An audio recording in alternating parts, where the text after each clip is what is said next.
अनि आफ्नो नामबाट नआएको साथीहरु चाहिँ आफ्नो नामबाट जोडिनुस् है साथीहरु, रिनेम गरिहाल्नुस्। अनि च्याट बक्समा नम्बर पनि छड्नु होला।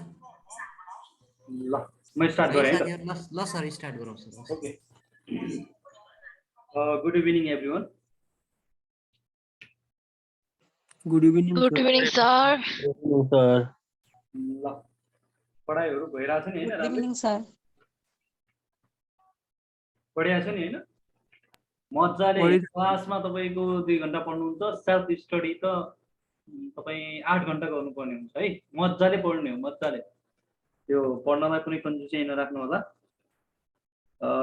आजको टपिक बहुत इम्पोर्टेन्ट छ। यो क्वेशन, यो टपिकबाट लगभग क्वेशनहरु 4 अथवा 5, तपाईको 4 को प्रशासन नगद, 5 को प्रशासन नगदमा कहीं न कहीं एउटा क्वेशन आकै हुन्छ। सो एकदमै ख्याल गरेर पढ्ने, मजाले पढ्ने, मेरो लेखन शैली पनि त्यही अनुसार डेभलप गर्दै जाने है। आजको टपिक छ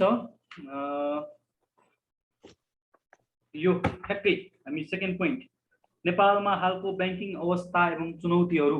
दुईटा कुरा एकैचोटी भनेको छ। हामी दुईटा कुरा मात्र यहाँ भनेको छ, तर धेरै कुरा समेट्छौँ।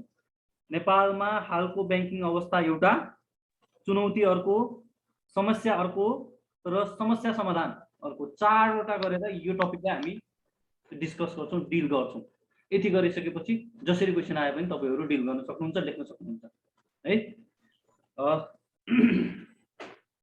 अब यसले के भन्छ भने म सरसर्ती तपाईहरुलाई एकछिन सरर डिस्कस गर्ने तरिकाले बुझाउँछु के हो ठ्याक्कै हामी के कुरा लेख्ने भनेर। त्यसपछि ठ्याक्कै म तपाईहरुलाई एक्जाममा सोधिहाल्यो भने यसरी नै लेख्ने, यी डाटा पढेर जाने भनेर भन्छु। ओके, नेपालमा हालको बैंकिङ अवस्था। पहिला फर्स्ट टपिकलाई मात्रै हेरौँ। हालको बैंकिङ अवस्था, करेन्ट अहिले banking situation, bank and financial इन्स्टिट्युसनको करेन्ट सिचुएसन कस्तो छ त नि। जस्तै नेपाल राष्ट्र बैंकले तपाईको देशको मैक्रो इकोनोमिक इन्डिकेटर निकाले चाहिँ नेपाल राष्ट्र बैंकले बैंक तथा वित्तीय संस्थाहरूको तपाईको बैंकिङ इन्डिकेटर पनि निकालेको हुन्छ, बैंकिङ सिचुएसन पनि निकालेको हुन्छ। हो त्यो सिचुएसनलाई चाहिँ ठ्याक्कै लेख, विभिन्न पर्सपेक्टिभबाट लेख भनेर भनेको। तर विभिन्न पर्सपेक्टिभबाट लेख भन्दै गर्दा तपाईहरु थुप्रो बुकहरु हेर्दै जानुहुन्छ। यहाँ हाम्रो क्लासमा पनि मैले त्यसरी त त्यो तपाईलाई वाइडर तरिकाले यो टपिकले सबै कुरा समेट्ने गरेर लेखाइदिन्छु। तर प्रायःजसो मार्केटको बुकहरुमा चाहिँ जम्मा बैंक तथा वित्तीय संस्थाहरू कति छन् अनि कति स्थानीय तहमा पुगे त्यति मात्रै भनेर छोडेको हुन्छ। त्यो एकदमै तपाईको मानिलियौ हालको बैंकिङ अवस्थाको लागि हामी 100% गर्नुपर्ने थियो भने त्यो बुकहरुमा तपाईले जम्मा 10% मात्रै क्वेशन भेट्नुहुन्छ, एन्सर भेट्नुहुन्छ है। त्यतिले त केही पनि पुग्दैन। उनीहरु जस्ट बैंक तथा वित्तीय संस्थाहरू कतिवटा छन्, तिनीहरुको शाखा कति छ र उनीहरु त्यहाँ कति स्थानीय तहमा पुगे यति मात्रै मेन्सन गरेर छोडेका हुन्छन्। त्यो मात्रै होइन, तपाईहरुले धेरै कुरा समेट्नुपर्छ। जस्तै बैंक तथा वित्तीय संस्थाहरू अहिले कति छन्, तिनीहरुको शाखा कस्तो छ अनि कति स्थानीय निकायमा पुगे। त्यसपछि अब बैंकको स्रोत परिचालन कस्तो छ, बैंकको कर्जा प्रवाह कस्तो छ, बैंकका जोखिम व्यवस्थापनहरू कस्ता छन्, बैंकले झेलेका वर्तमान मूलभूत समस्याहरू के हुन्, बैंकका चुनौतीहरू के छन्, बैंकको तपाईको प्रोडक्ट्सहरू कस्तो खालको छ, बैंक कतातिर उन्मुख छ त नेपालको बैंक लगायतका कुराहरूलाई समेटेर लेख्ने हो। त्यो भनेको हालको अवस्था हो। हालको तपाईको कन्डिसन कस्तो छ भने तपाईको एउटा मात्रै कन्डिसन भन्ने हैन नि त, पुरै तपाईको होल कुराहरू होलिस्टिक तरिकाले लेख्ने हो, होलिस्टिक कुराले समेट्ने हो। सो धेरै जसो टेक्स्ट बुकहरुमा त्यही नै छ। यो सफिसिएन्ट एन्सरहरु पाउनुहुन्न मार्केटको बुकमा तपाईको, मैले अहिलेसम्म देख्दिन त्यस्ता है। अब हेर्नुस् है, नेपालको हालको बैंकिङ अवस्था भनेको छ हामी लगभग 11-12वटा टपिकमा अवस्था भनिसकेपछि 11-12 टपिकमा डाटा वाइज तरिकाले लेख्नुपर्छ। डाटा वाइज है, डाटा वाइज तरिकाले कतिपय कुराहरू डाटामा भेटिन्छन्, कतिपय कुराहरू डाटामा नभेटिने हुन्छन्। जति पनि डाटामा भेटिन्छन् तिनीहरूलाई क्वान्टिटेटिभ एनालाइसिस अथवा क्वान्टिटेटिभ रूपमा नेपालको बैंक तथा वित्तीय संस्थाको हालको अवस्था भनेर लेखौँ र डाटामा नभेटिने अथवा डाटामा लेख्न नसकिने कुराहरूलाई चाहिँ हामी ल्याङ्ग्वेजमा क्वालिटेटिभ रूपमा भनेर पनि लेखौँ। त्यसरी लेख्यो भने सबै कुराहरू समेट्न सक्छ। अब नेपालको बैंक तथा वित्तीय संस्थाहरूको हालको अवस्थाको बारेमा सुरुमा हामी तथ्यगत रूपमै लेख्ने हो। तथ्यगत रूपमा लेख्दाखेरि सुरुमा हामी अलिअलि ब्याकग्राउन्डहरू पनि लेख्छौँ। त्यो ब्याकग्राउन्ड अहिले म तपाईँहरूलाई राइटिङ फर्मेटमा देखाइदिन्छु। जस्तै हाम्रो नेपालको ब्याङ्किङ अवस्था त अहिले यतिकै आएको होइन। विगतमा हामी परम्परागत हिजो पढिसक्यौँ। परम्परागत ब्याङ्किङ प्रणालीदेखि लिएर विभिन्न सरकारी, त्यसपछि उदारीकरण हुँदै अहिलेको मोडर्न ब्याङ्किङसम्म आएको छ र अब युनिभर्सल ब्याङ्किङतिर, ब्याङ्किङ कन्सोलिडेसनतिर गइरहेको छ, वित्तीय सबलीकरणतिर गइरहेको छ है। इन्टरनेसनल लेभलको नेपालको ब्याङ्किङ प्र्याक्टिस हुँदैछ। तर यसका साथसाथै ब्याङ्कहरूले विभिन्न समस्याहरू पनि झेलेका छन्, चुनौतीहरू पनि झेलेका छन् है। यी कुराहरूलाई पनि हामी सर्टकटमा मेन्सन गरेर लेख्नुपर्छ। म तपाईँहरूलाई फुल नोट पुग्ने गरेर देखाइदिन्छु है। हामी ब्याङ्कको हालको अवस्था भनिसकेपछि विभिन्न तरिकाले लेख्नुपर्छ। त्यो तपाईँको मार्केटमा पाउने बुकहरूमा जस्ट शाखा, नम्बर अफ ब्याङ्क, यता त्यताले त्यसले जम्मा 10% मात्रै कभर गर्छ। त्यसपछि हामी चुनौतीमा जान्छौँ। सेकेन्ड खण्ड आज यो भ्याउँछौँ। चुनौतीमा गइसकेपछि समस्या पनि के हुन् र समस्याका समाधान, समस्या देखिसकेपछि त्यो समस्या समाधान नगरी छोड्ने होइन। हामी त म्यानेजर हो, हामी त लिडर हो, म्यानेजमेन्ट पढेकोहरू लिडर हो। त्यो लिडरले समस्या पत्ता पनि लगाउँछ, पहिचान पनि गर्छ र त्यसको समाधानका उपायहरू पनि निकाल्छ। यसरी हामी यो टपिकलाई भ्याउँछौँ। यो टपिकमा देख्दाखेरि यति मात्र देखिए पनि यो टपिकबाट हालको ब्याङ्किङ अवस्थाको बारेमा चित्रण गर्नुहोस्, हालको ब्याङ्किङ अवस्थाको बारेमा विश्लेषण गर्नुहोस्, हालको ब्याङ्किङ अवस्थाको बारेमा उल्लेख गर्नुहोस् भन्ने तरिकाले क्वेसन सोध्छ। वर्तमान नेपालका ब्याङ्किङ क्षेत्रले भोगेका समस्याहरू के होलान्, वर्तमान अवस्थामा ब्याङ्किङ क्षेत्रमा देखिएका चुनौतीहरू के होलान्, चुनौती समाधानको उपायहरू लेख्नुहोस्, समस्या समाधानका उपायहरू लेख्नुहोस् भनेर क्वेसनहरू सोध्ने गरेको छ। मोडल क्वेसनहरू पनि हेर्दै जाने, पुराना क्वेसनहरू पनि हेर्दै जाने है, त्यसरी पढ्ने।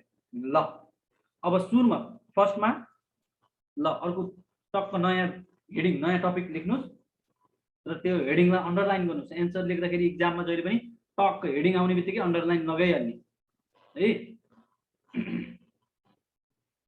ओके, नेपालमा हालको ब्याङ्किङ अवस्था, करेन्ट ब्याङ्किङ सिचुएसन भनेको छ है।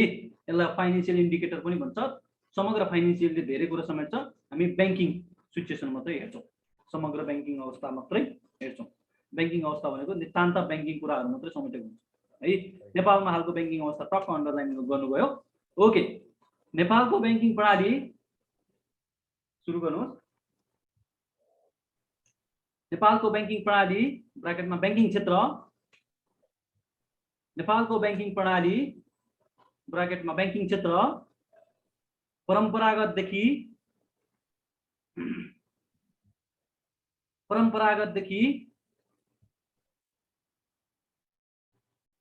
सरकारी स्वामित्वका ब्याङ्क, परम्परागतदेखि सरकारी स्वामित्वका ब्याङ्क, ब्याङ्किङ उदारीकरण, कमा है। अब कमा कहाँ लगाउने भन्ने कुरा तपाईँ मैले बोल्दा ठ्याक्कै थाहा पाउनुपर्छ है। परम्परागत ब्याङ्किङ प्रणालीदेखि सरकारी स्वामित्वका ब्याङ्क, ब्याङ्किङ उदारीकरण र हालको मोडर्न ब्याङ्किङसम्म आइपुगे तापनि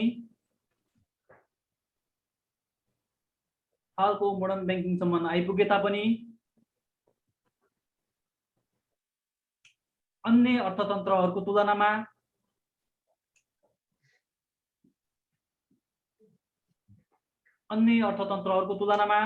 भनेको अन्य देशहरूको ब्याङ्क विकसित भएको अवस्थामा भनेको अन्य अर्थतन्त्रहरूको तुलनामा बच्चा अवस्थामै देखिन्छ। हाम्रो भर्खर भएको छ, भर्खर जन्मेको छ ब्याङ्किङ प्रणाली है, बच्चा अवस्थामै रहेको देखिन्छ। यद्यपि तुलनामा के भन्नुभयो सर? तुलनामा बच्चा है, प्रिम्याच्योर भन्छ के इङ्ग्लिसमा, प्रिम्याच्योर लेख्नु न है, बच्चा अवस्थामै रहेको पाउन सकिन्छ। ब्राकेटमा इङ्ग्लिसमा प्रिम्याच्योर है, बच्चा अवस्थामै रहेको पाउन सकिन्छ। यद्यपि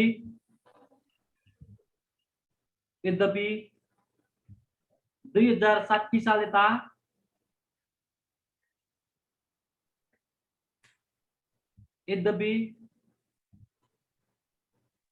2060 साल यता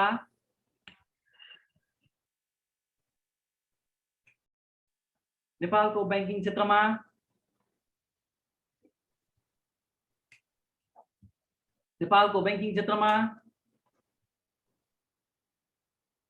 उल्लेख्य परिवर्तन भएको पाउन सकिन्छ।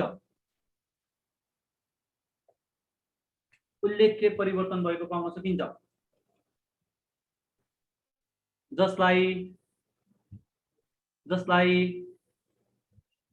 निम्न अनुसार चित्रण गर्न सकिन्छ। जसलाई निम्न अनुसार चित्रण गर्न सकिन्छ।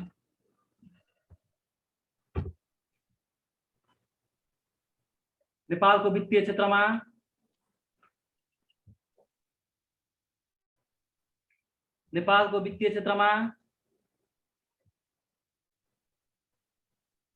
बैंक तथा वित्तीय संस्थाको उपस्थिति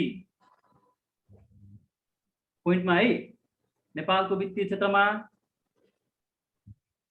बैंक तथा वित्तीय संस्थाको उपस्थिति उल्लेख्य मात्रामा रहेको पाउन सकिन्छ। उल्लेख्य मात्रामा रहेको पाउन सकिन्छ, जसमा क वर्गका 27 वटा सर उल्लेखीय, जसमा क वर्गका 27 वटा 27, ख वर्गका 18 वटा 18, क वर्गका 27 वटा, ख वर्गका 18 वटा 18, ग वर्गका 17 वटा 17 र घ वर्गका डी क्लास, यिनलाई लघुवित्त पनि भन्छ, 69 र एउटा पूर्वाधार गरी। हजुर सर के भन्नुभयो? घ वर्गका 69 वटा र एउटा पूर्वाधार विकास बैंक गरी जम्मा 132 वटा बैंक वित्तीय संस्थाहरू रहेका छन्। 100 कतिवटा भयो सर? 132 132 वटा बैंक वित्तीय संस्थाहरू रहेका छन्। सर यो कहिलेसम्मको तथ्याङ्क हो? यो असोज अन्तिमको है। यो तपाईहरु एक्जाम आउने बेलामा ट्याक्क त्यो राष्ट्र बैंकले मन्थली रिपोर्ट निकाल्छ, त्यो रिपोर्टमा हेरेर डाटा लिएर जाने। नभए यही डाटा लेख्नु पर्यो भने असोज अन्तिम मसान्तसम्मको डाटा अनुसार भनेर यही डाटा लेख्न पनि पाउनुहुन्छ है। सर रिपिट गरिदिनु त। वर्षको 2078 असोज मसान्तको डाटा है यो। 2000 हुन्छ सर। कुल 132 वटा बैंक वित्तीय संस्थाहरू पाउन सकिन्छ।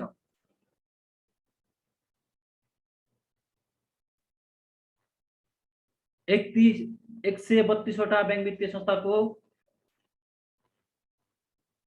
अर्को पोइन्टमा सर होइन यसैमा 132 वटा बैंक वित्तीय संस्थाहरूको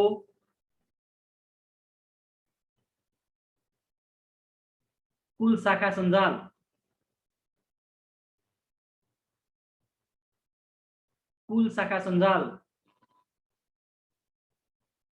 थुप्रो लेख्नुपर्छ, नापिनु होला लेख्दा है। म नोट लेखाउँदा सफिसिएन्ट लेखाइदिन्छु। कुल शाखा सञ्जाल 11,039 है। 11,039 वटा पाउन सकिन्छ भने 11,039 वटा पाउन सकिन्छ भने 753 स्थानीय तहमध्ये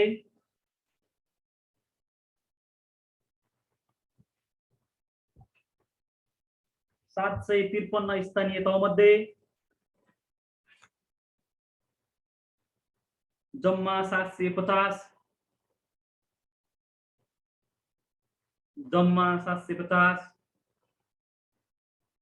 स्थानीय तहमा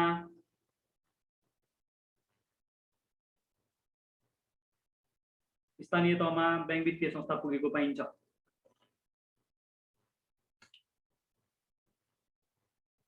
स्थानीय तहमा बैंक वित्तीय संस्था पुगेको पाइन्छ।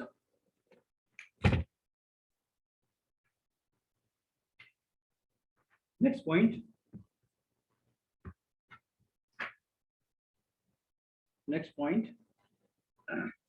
त्यस्तै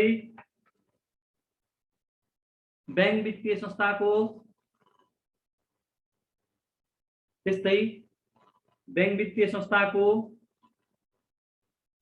वृद्धि / विस्तारसँगै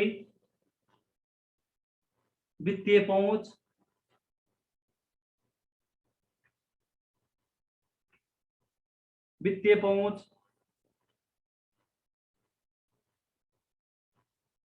कुल जनसङ्ख्याको 67.3 वित्तीय पहुँच कुल जनसङ्ख्याको 67.3% पाउन सकिन्छ भने 67.3 पाउन सकिन्छ भने वित्तीय साक्षरता Yes, sir.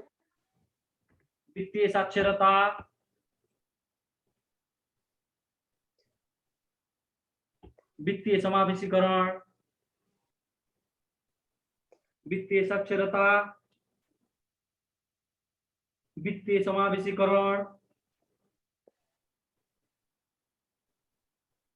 अन्य विकासोन्मुख अर्थतन्त्रको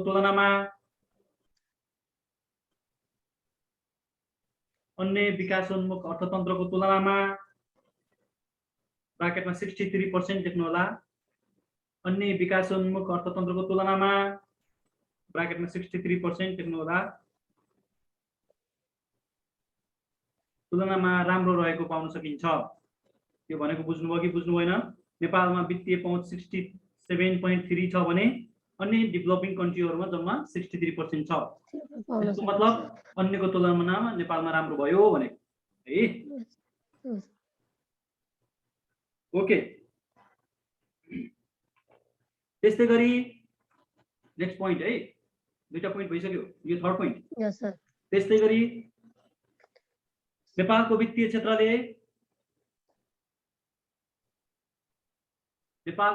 क्षेत्रले अर्थतन्त्रको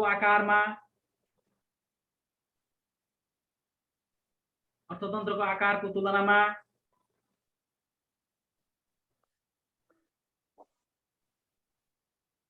सर अर्थतन्त्रको केमा भन्नुभयो? कस्तो आवाज कटेर आयो? अर्थतन्त्रको आकार इकोनोमिक साइज भन्छ। यो भनेको जीडीपी साइज हो। अर्थतन्त्रको आकारको तुलनामा उच्च मात्रामा स्रोत परिचालन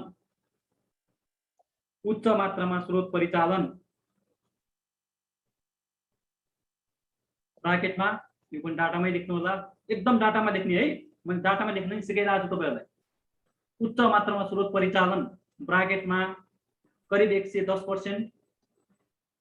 यो भनेको तपाईलाई म बुझाइदिन्छु।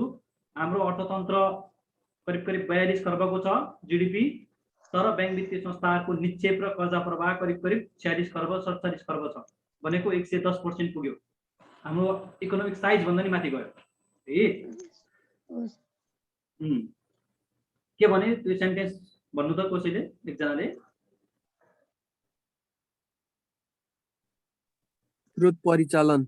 ओके, स्रोत परिचालन अर्थतन्त्रको तुलनामा 110% अथवा 110% अधिक रहेको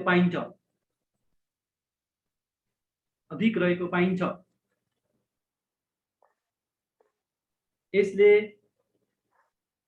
यसले वित्तीय गहिराई फाइनेन्शियल डिपेनिङ भन्छ, TEPNING है, फाइनेन्शियल डिपेनिङ। वित्तीय गहिराई उच्च रहेको, के भन्नुभयो सर? वित्तीय गहिराई फाइनेन्शियल डिपेनिङ भन्छ के, है डेप्थ भन्छ। वित्तीय गहिराई उच्च रहेको पाइन्छ, उच्च रहेको पाइन्छ। निक्षेप परिचालन आजको Yes, हेरेको है, आजको डाटा है। Yes. निक्षेप परिचालन सर वित्तीय गहिराई भनेको सर वित्तीय गहिराई भनेको अब त्यो पछि बुझाइदिउँला, जस त्यही लेख्नु न। अर्को पोइन्ट हो कि उयो हो सर? त्यसैमा है वित्तीय गहिराई उच्च रहेको पाउन सकिन्छ। 110% भनेको यो फ्याक्ट वृद्धि हो कि सर, यो फ्याक्टसँग हो कि कस्तो हो सर? हजुर फ्याक्ट वृद्धि हुन्छ नि, वाणिज्य ब्याङ्कले फ्याक्ट सिर्जना गर्छ, त्यसरी अहिले भएको हो कि अब त्यो छोड्नुहोस्, अहिले त्यो तपाईँ धेरै अब त्यो कुरा बुझाउनु पर्छ। अहिले त्यति नै बुझ्नुहोस् है। अर्थतन्त्रको मात्र होइन। हजुर हजुर अनि त्यही नै बुझ्नु है। अनि यसमा निक्षेप परिचालन त्यही सेन्टेन्समा है, निक्षेप परिचालन म स्रोत परिचालनमा रहेर तपाईँहरूलाई एउटा पोइन्टमा लेखाइदिँदैछु। निक्षेप परिचालन करिब 48 खर्ब छ भने आजको 3 बजेतिरको मैले डाटा हेरेको थिएँ राष्ट्र ब्याङ्कको, 48 खर्ब रहेको छ भने कर्जा परिचालन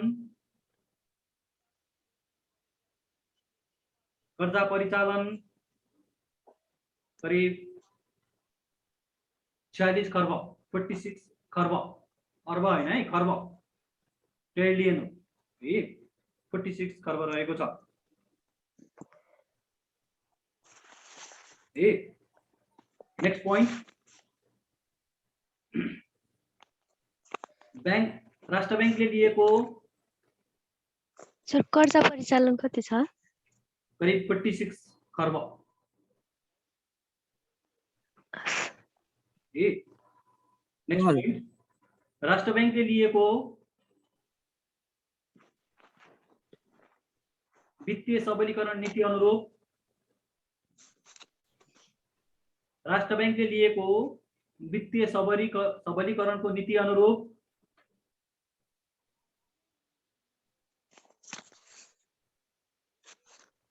merger and acquisition, Yes, sir. Merger and acquisition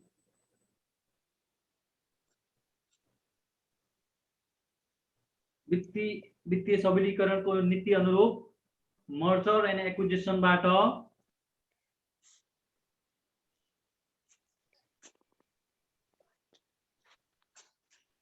merger and एक्विजिसनबाट 231 संस्थाहरू सामेल भएकोमा 231 संस्थाहरू सामेल भएकोमा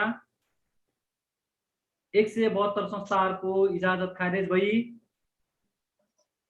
172 देखि रिपिट गरिदिनु त। 231 संस्थाहरू सामेल भएकोमा 172 संस्थाहरूको इजाजत खारेज भई जम्मा 59 वटा ब्याङ्क वित्तीय संस्थाहरू कायम रहेका 172 ब्याङ्क वित्तीय 172 संस्थाहरूको इजाजत खारेज भई जम्मा 59 ब्याङ्क वित्तीय संस्थाहरू कायम रहेका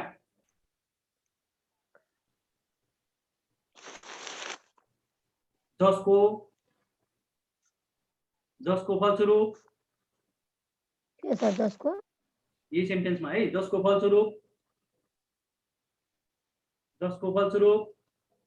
bank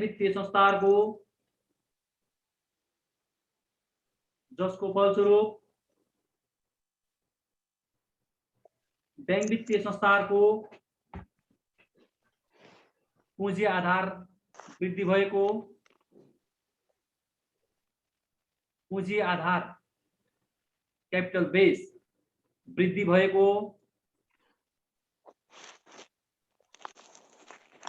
risk tolerance capacity Yes, sir. जोखिम वहन क्षमता वृद्धि भएको र वित्तीय स्थायित्व कायम भएको पाउन सकिन्छ।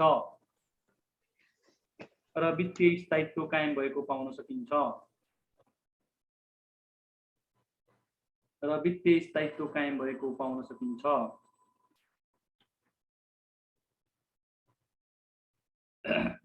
नेक्स्ट पोइन्ट, बैंक वित्तीय संस्थामा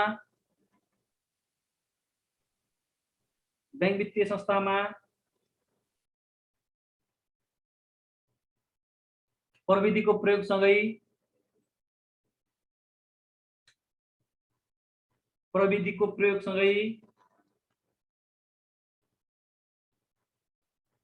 वसलातको आकार वृद्धिसँगै, ब्यालेन्स सिट साइज भन्छ, वसलातको आकार वृद्धिसँगै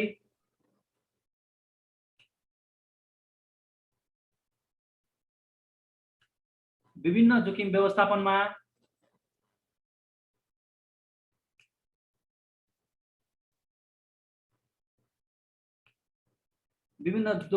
व्यवस्थापनमा देखिएका समस्या समाधान स्वरूप, विभिन्न जोखिम व्यवस्थापनमा देखिएका समस्या समाधान स्वरूप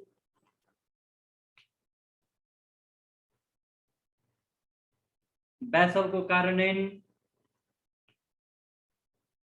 सर यो भनिदिनु नि, व्यवस्थापनमा देखिएका समस्याको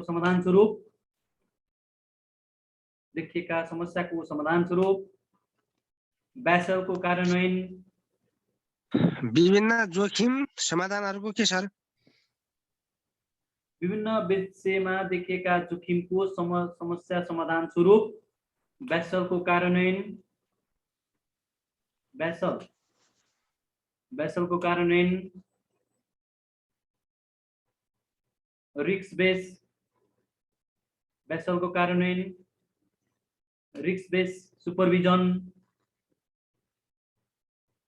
risk base supervision. Risk base controlling, risk base controlling. Risk base auditing, risk base auditing. Forward looking approach, forward looking approach आदिको प्रयोग भएको पाउन सकिन्छ। फॉरवर्ड लुकिंग अप्रोच आदिको प्रयोग भएको पाउन सकिन्छ।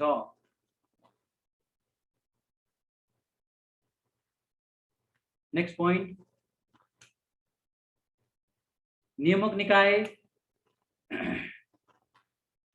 सर एकैछिन है, आदिको पाउन सकिन्छ। नियामक निकाय, नेक्स्ट पोइन्ट है, नियामक निकाय नेपाल राष्ट्र बैंकको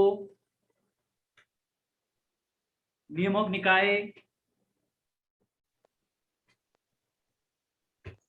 नेपाल राष्ट्र बैंकको संस्थागत क्षमता अभिवृद्धिसँगै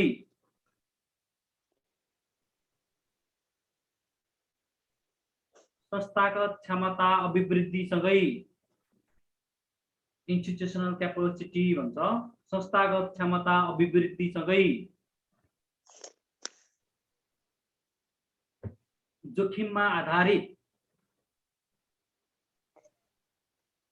अभिवृद्धिसँगै जोखिममा आधारित नियमन तथा निरीक्षण।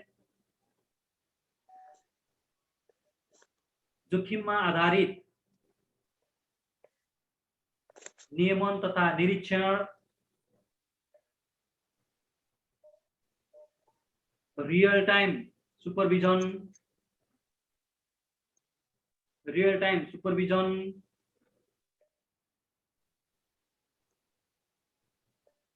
लगायत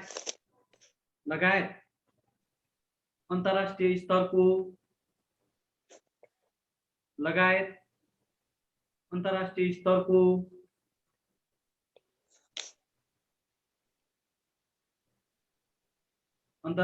स्तरको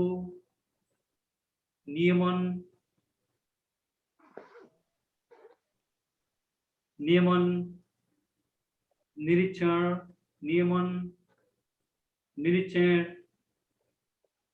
अनुगमन,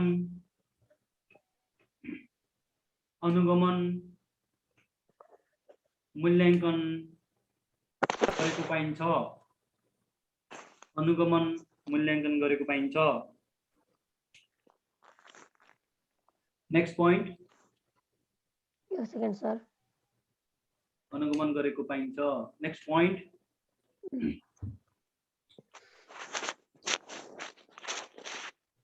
कोभिडले निम्ताएको, के सर? कोभिडले निम्ताएको, कोभिड-19 ले है, कोभिड-19 ले निम्ताएको समस्यासँगै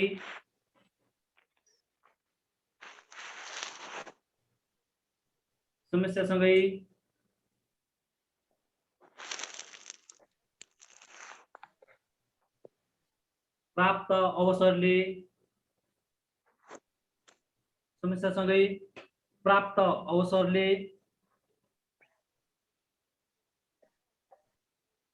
बैंक वित्तीय कारोबार, प्राप्त अवसरले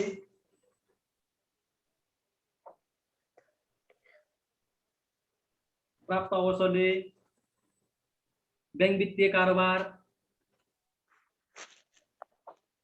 इलेक्ट्रोनिक बेस,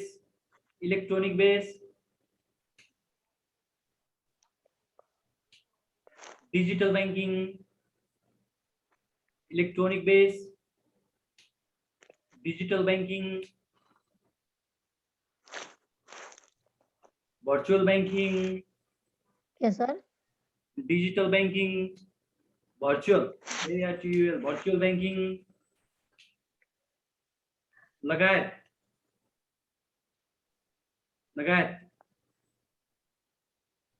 टेक्नोलोजी बेस कारोबारमा अथवा आईसीटी बेस कारोबारमा, ICT information communication and technology, ICT base कारोबारमा सर एकचोटि फेरि फुल फर्म भन्नु त आईसीटी को। अब एकजना साथीले दोहोऱ्याउनु पर्छ, के भन्यो भने तपाईँ छुट्नु भयो भने त मलाई पनि अलमा ल्याइदिनुहुन्छ है। आईसीटी बेस कारोबारमा, ल साथीहरुसँग सोध्नु होला, कन्टिन्यू है। आईसीटी बेस कारोबारमा उल्लेख्य प्रगति भएसँगै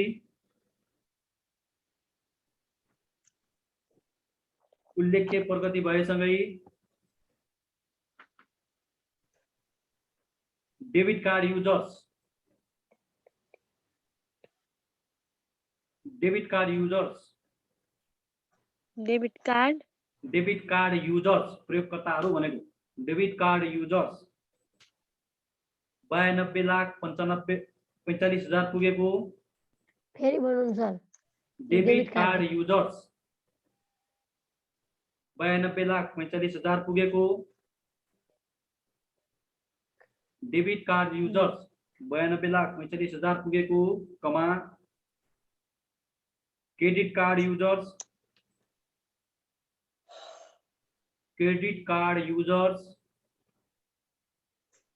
2 lakh, credit card users 2 lakh, prepaid card users 76,000 prepaid card users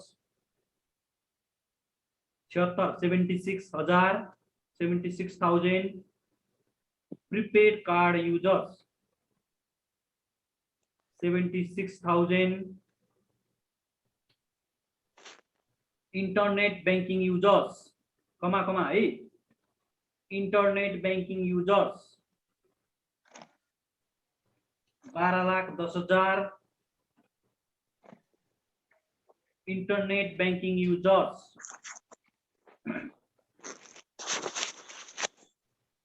12,10,000, mobile banking users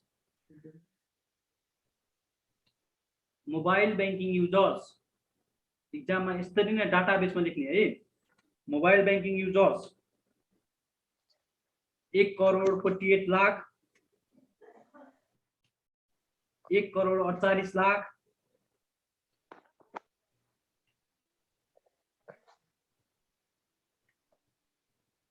आदि पाउन सकिन्छ। आदि पाउन सकिन्छ।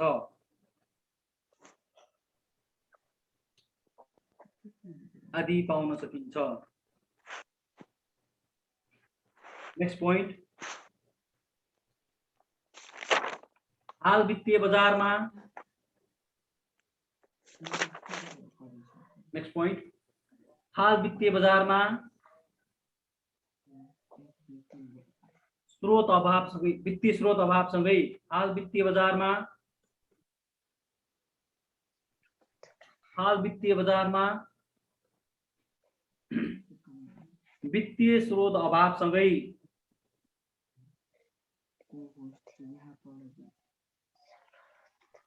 फाइनेन्शियल फ्रिक्सन,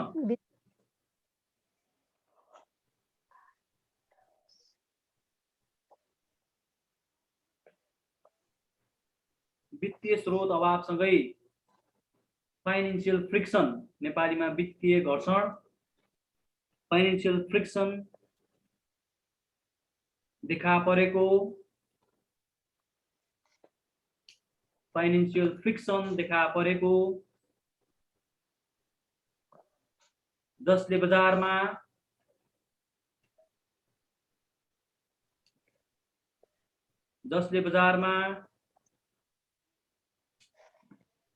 लोनेबल फन्डको अभाव, लोनेबल फन्ड क्राइसिस, लोनेबल फन्डको अभाव,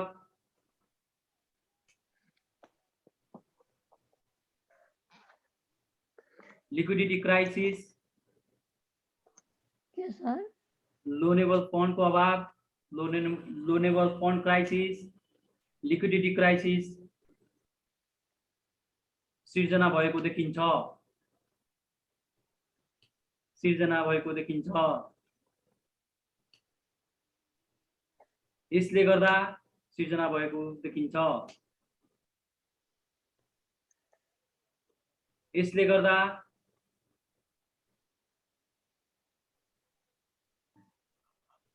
वित्तीय स्रोतहरूको लागतमा, यसले गर्दा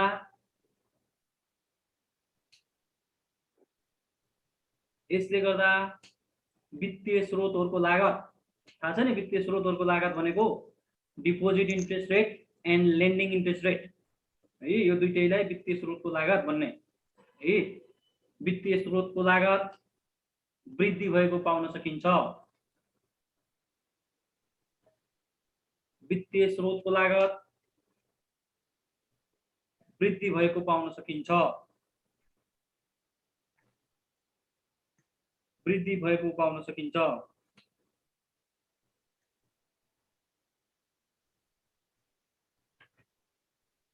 ल नेक्स्ट पोइन्ट,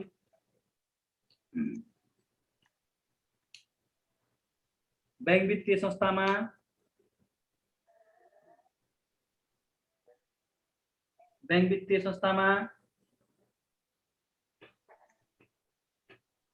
राष्ट्र बैंकले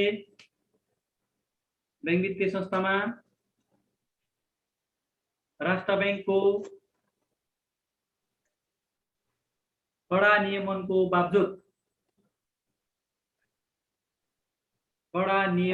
बावजुद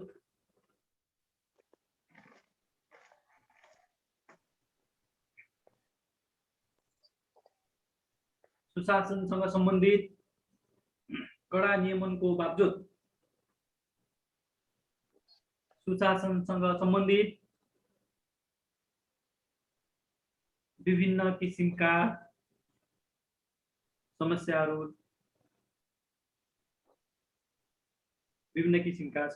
पाउन सकिन्छ। विभिन्न किसिमका समस्याहरू पाउन सकिन्छ।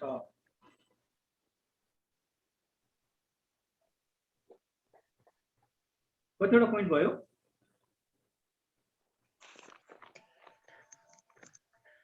7 वटा है।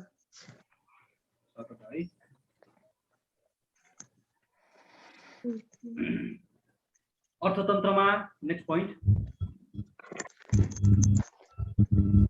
अर्थतन्त्रमा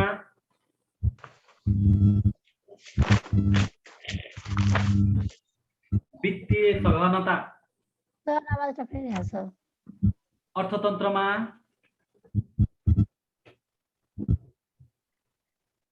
वित्तीय पहुँच पुगेसँगै अर्थतन्त्रमा वित्तीय पहुँच पुगेसँगै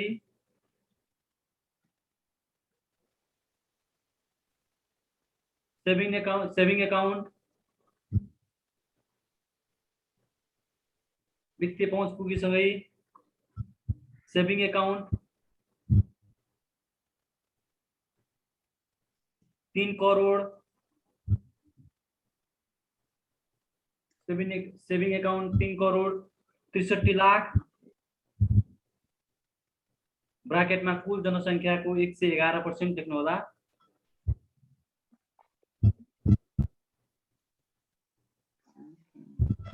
कुल जनसङ्ख्या कति भन्नु सर? कुल जनसङ्ख्याको 111%। सर आवाज धेरै टक्राइरहेको छ। कुल जनसङ्ख्याको 111%।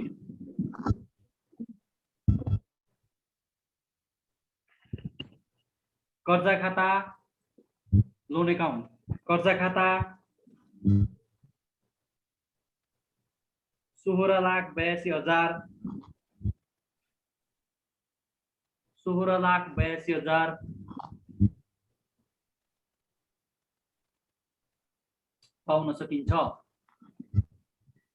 पाउन सकिन्छ अब लास्ट प्याराग्राफ एकदमै ठुलो पोइन्टहरु भएको छ। त्यो पोइन्टहरुमा धेरै कुराहरु समेटेको छ। यतिपछि तपाईहरुलाई लगभग 2 पेज जति पुग्यो कि कति पुग्यो?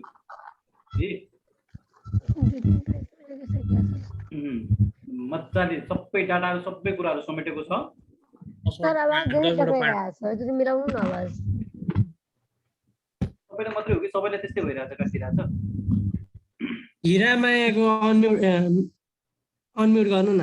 ओके हल्का ब्याक साउन्डको आवाज चाहिँ अलि बढी आइरहेछ। ओके ल अब अन्तिममा है निष्कर्ष जस्तो लास्ट प्याराग्राफ हिरामाया राईजी यो म्युट गरिदिनु होला,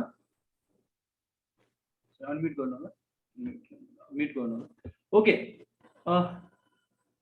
यसरी हेर्दा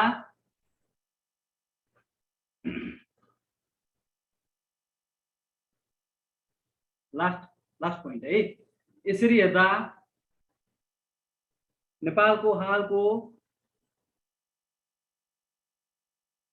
बैंकिङ अवस्था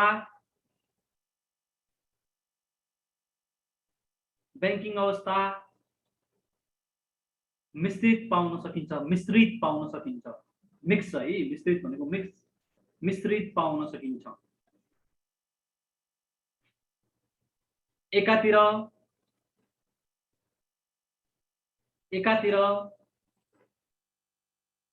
संख्यात्मक रूपमा क्वान्टिटेटिभ बेसमा, एकातिर संख्यात्मक रूपमा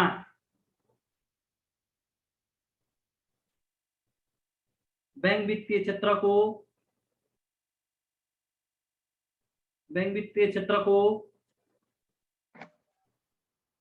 उल्लेख्य प्रगति देखिए तापनि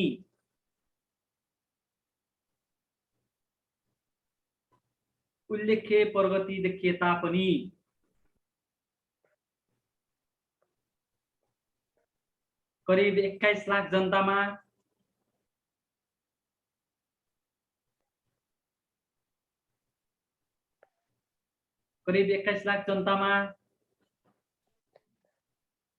कुनै पनि बैंकिङ सेवा पुगेको देखिँदैन।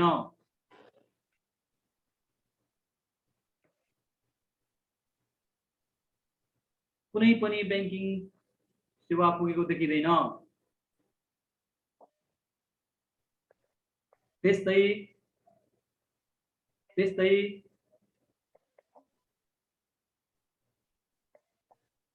कोभिडले सिर्जना गरेको समस्या स्वरूप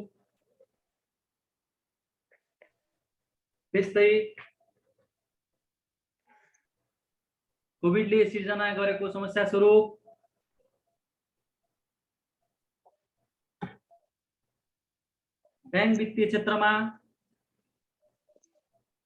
सृजना स्वरूप बैंक भित्रीय क्षेत्रमा स्पिल ओभर इफेक्ट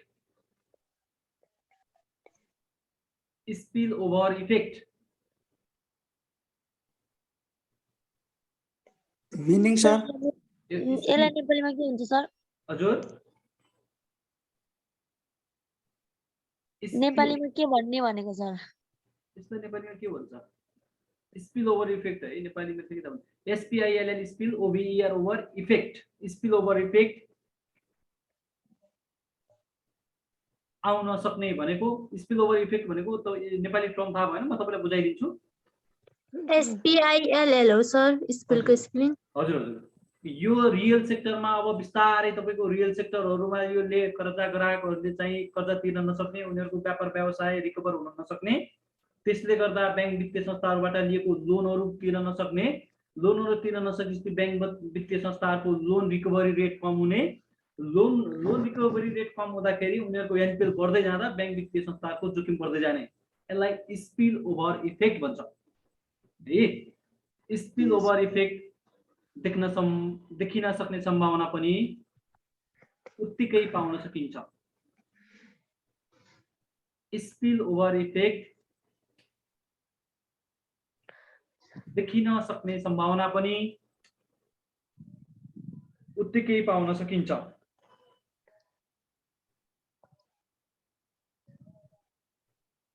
यस अवस्थालाई मध्यनजर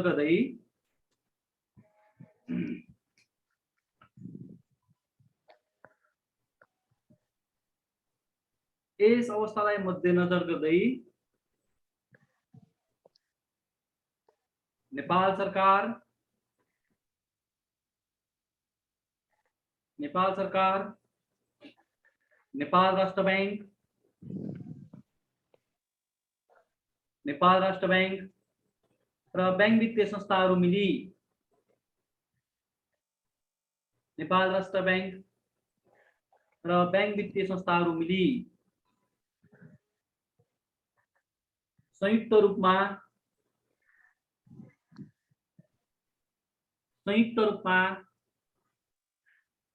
यस क्षेत्रको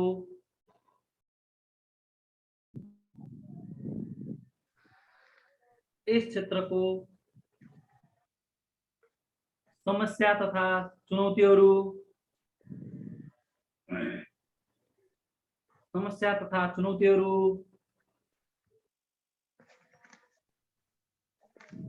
समाधान गर्दै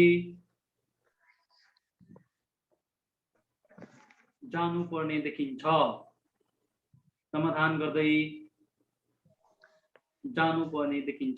हेर्नुहोस् है, हिजो कि कसले निष्कर्ष सोध्दै हुनुहुन्थ्यो, यो निष्कर्षको फर्म्याट हेर्नु हो भने सरसर्ती हामीले सबै लेखेका कुरालाई एक सेन्टेन्समा राम्रो भएको भनेर लेखेका छौँ, एक सेन्टेन्समा फेरि केही कमजोरी पनि देखाएका छौँ र एक सेन्टेन्समा कसरी समाधान गर्ने भन्ने पनि देखाएका छौँ। भनेको निष्कर्ष समग्र हामीले माथि के लेखियो त्यसको सारांश सठिक रूपमा छोटो हुन्छ, त्यो कुराहरू नदोहोऱ्याइकन त्यसपछि त्यसमा भएका कुरा समस्याहरू के छन् त्यो मेन्सन गरिन्छ मूलभूत रूपमा ठुल्ठुला कुराहरू, र त्यो समाधान गर्ने अथवा अबको बाटो वे फरवार्ड के हो त्यो पनि सुझाएर छोडिन्छ।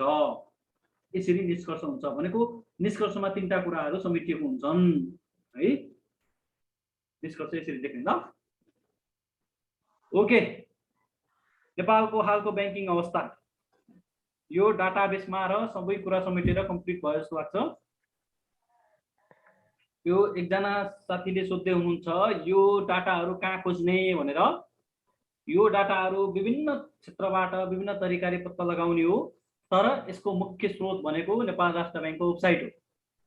नेपाल राष्ट्र ब्याङ्कको वेबसाइटमा पाइन्छ, तर कतिपय डाटाहरू सबै त्यहाँ नपाउन पनि सकिन्छ। विभिन्न क्षेत्रबाट खोजेर लेखाइदिएको मैले है। मुख्य सोर्स भनेको राष्ट्र ब्याङ्क नै हो हुन चाहिँ। ओके ल, हालको ब्याङ्किङ अवस्था यो डाटाहरूलाई तपाईँहरूले अपडेटेड इक्जाम आउनुभन्दा 1 महिना अगाडि अथवा त्यही भनेको हुन्छ 3 महिनासम्मको परिवर्तनहरूलाई चाहिँ मानिने छैन भन्छ भन्न त, तर पनि अपडेटेड भएर जाँदा राम्रो। भएन भने इक्जाममा यिनै डाटा तपाईँहरूलाई खोज्न आएन, खोज्न भ्याउनु भएन, अपडेट हुनु भएन, यी डाटा थाहा छ भने यही डेट यतिसम्मको 2078 असोज मसान्तसम्मको डाटा अनुसार भनेर यिनै डाटा हाल्दा पनि गल्ती हुँदैन है। सर हजुर भन्नु त।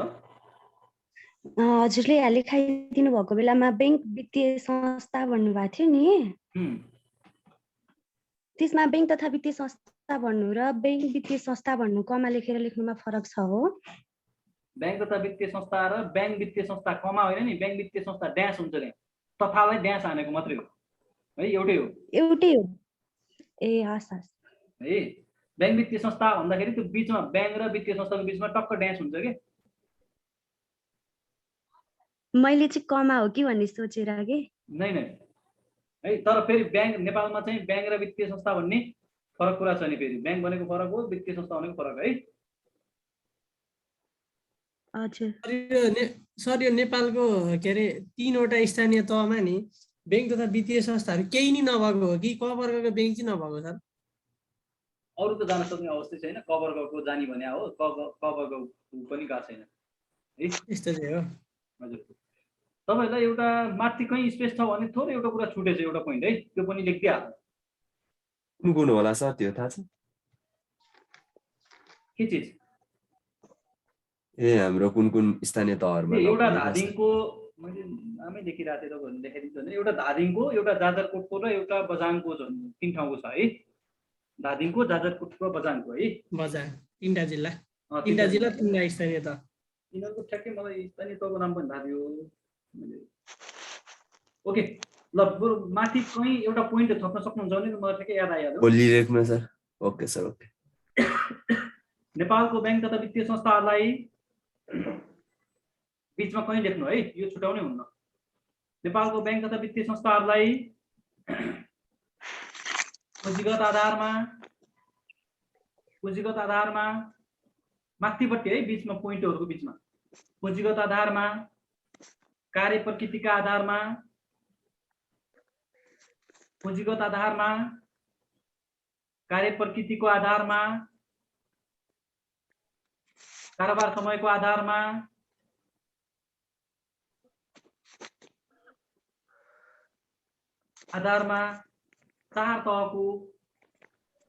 चार तहमा वर्गीकरण गरेको पाइन्छ।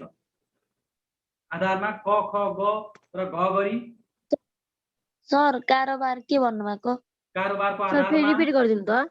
सर रिपिट गरिदिनु त। नेपालमा बैंक तथा वित्तीय संस्थाहरूलाई चुक्ता पुँजीको आधारमा,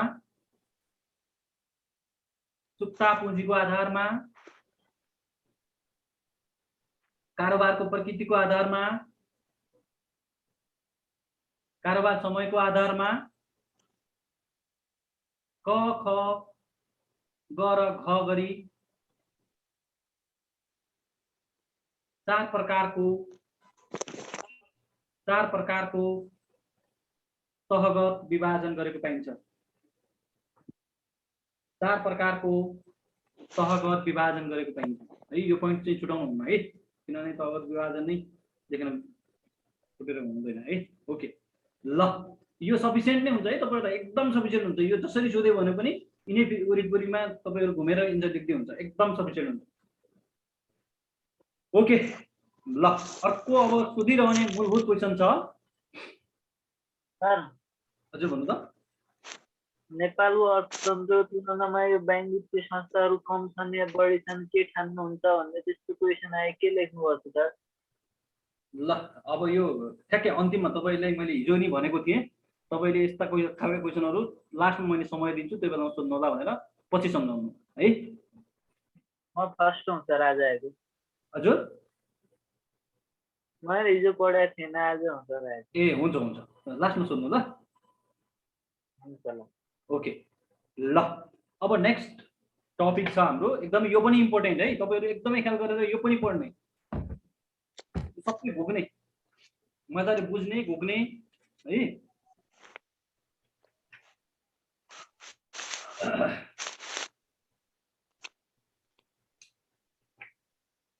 चुनौतीहरू है। ल टक्क नेपालको बैंकिङ क्षेत्रमा देखिएका चुनौतीहरू टक्क अन्डरलाइन लगाउने। नेपालको बैंकिङ क्षेत्रमा देखिएका चुनौतीहरू टक्क अन्डरलाइन गर्ने। एक्जाम फर्मेटले लेखाइदिरहेको छु है म, यही फर्मेटमा तपाईहरु सक्नुहुन्न भने यो बुदाहरू घटाउने फर्मेट यही नै है। ल लेख्न स्टार्ट गर्नु। विश्वव्यापीकरण,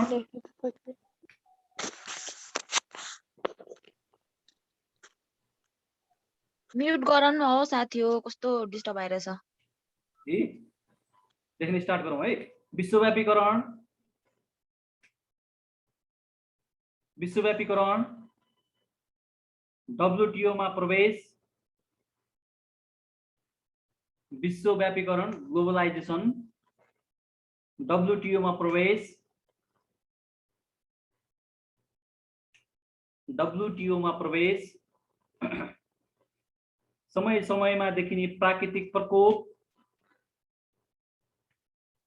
समय समयमा देखिने प्राकृतिक प्रकोप ब्राकेटमा कोभिड,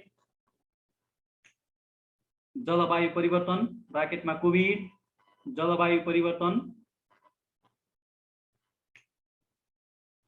प्रविधिमा आउने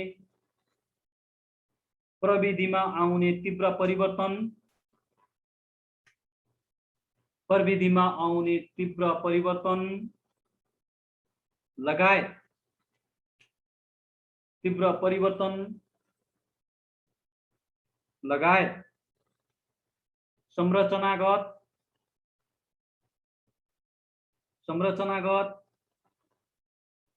नीतिगत, संरचनागत, नीतिगत, कार्यगत कारणले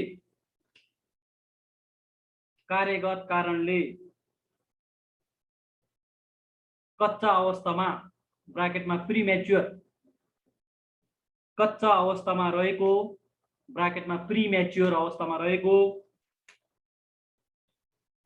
कच्चा अवस्थामा रहेको नेपालको बैंकिङ क्षेत्रमा, कच्चा अवस्थामा रहेको नेपालको बैंकिङ क्षेत्रमा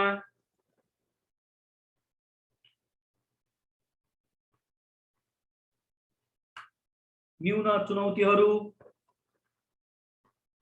नेपालको बैंकिङ क्षेत्रमा निम्न चुनौतीहरू सिर्जना गरेको पाउन सकिन्छ,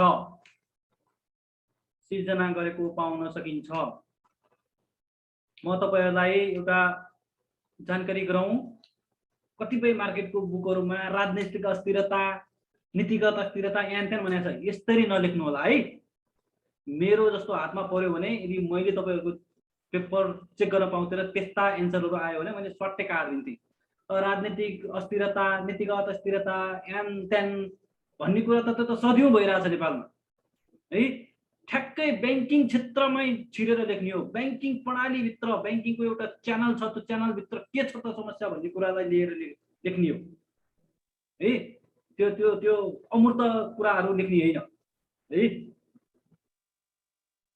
ओके, चुनौतीहरू सिर्जना गरेको पाउन सकिन्छ। ल मैले तत्कालिक चुनौतीहरू, तुरुन्त समाधान गर्नुपर्ने चुनौतीहरू अथवा समस्याहरू, समस्या नै चुनौती जस्तै हो, अलिकति ल्याङ्ग्वेज फरक छ है।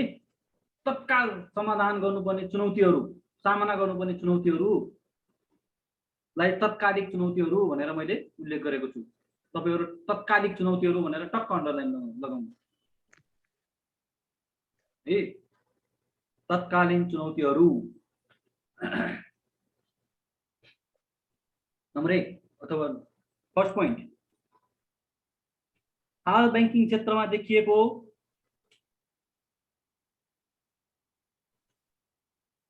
फर्स्ट पोइन्ट, हाल बैंकिङ क्षेत्रमा देखिएको फाइनेन्शियल फ्रिक्सन, वित्तीय घर्षण। कतिलाई नेपाली कोड कम्फर्टेबल लाग्ला, कतिलाई इंग्लिश। फाइनेन्शियल फ्रिक्सन, वित्तीय घर्षण। फाइनेन्शियल फ्रिक्सनलाई न्यूनीकरण गर्न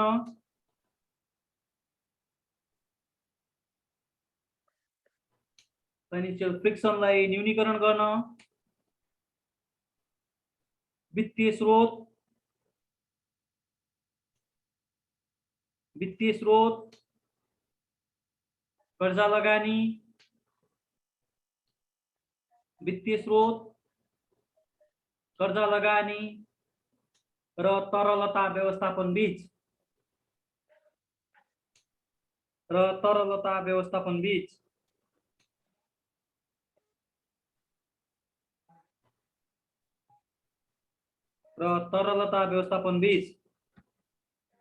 ट्रेड अफ गर्न चुनौती, TRAD trade dash OFF of trade off गर्न चुनौती।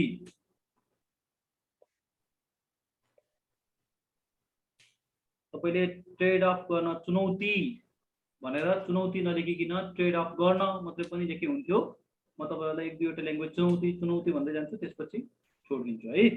ट्रेड अफ भनेको चाहिँ सर ट्रेड अफ भनेको सन्तुलन है, ट्रेड अफलाई सन्तुलन भन्छ।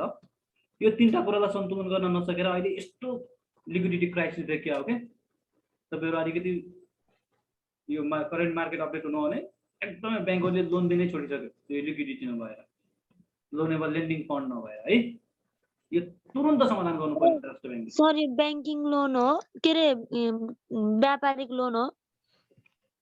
अहिले व्यापारिक लोन मात्रै हैन, धेरै प्रकारको लोन छ। अहिले यतिकै लोन मात्रै अथवा लोनेबल फन्ड भन्ने बुझ्नु है। ओके, चुनौती नम्बर 2। नेक्स्ट पोइन्ट, सरकारको वित्त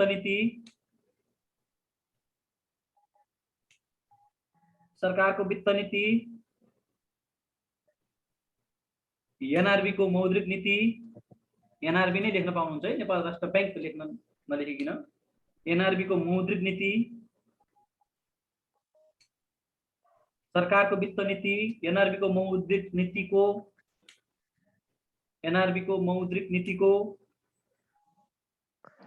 लक्ष्य अनुरूप,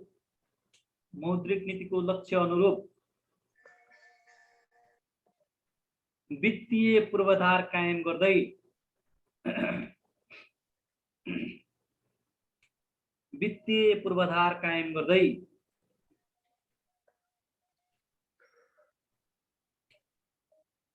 सबै स्थानीय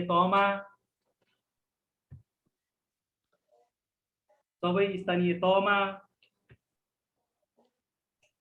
बैंकको शाखा सञ्जाल विस्तार गर्न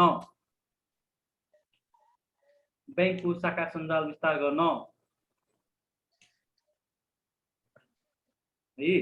यो एउटा तपाईहरुलाई अर्को कुरा नि भन्दियौ र यो राइटिङ फर्म्याट हेर्नु भएको छ भने कतिपयहरुले यही पोइन्टलाई के गर्छन्, सबै स्थानीय तहमा शाखा सञ्जाल विस्तार गर्न भन्ने मात्रै छोड्छन्। तर यहाँ जस्टिफिकेसन सहितको एन्सर छ है।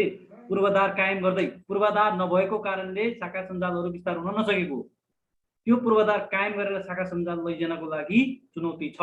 यसले स्पष्ट खोलिदिएछ कारण सहित। माथिको पनि हेर्नु त, माथिको पोइन्टमा नि कारण सहित लेखिदिएको छ है। त्यो भएर पोइन्ट अलि लामो भए पनि यसले जस्टिफिकेसन सहितको एन्सर दिएको छ है। ओके, नेक्स्ट पोइन्ट, दक्ष जनशक्ति,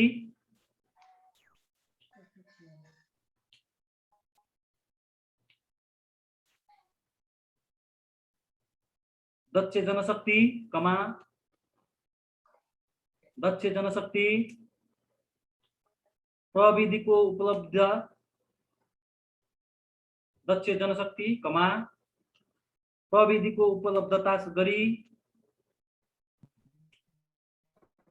उपलब्धता गरी सबै बैंक वित्तीय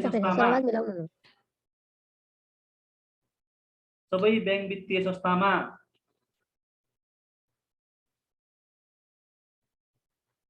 अन्तर्राष्ट्रिय स्तरको लेखा पद्धति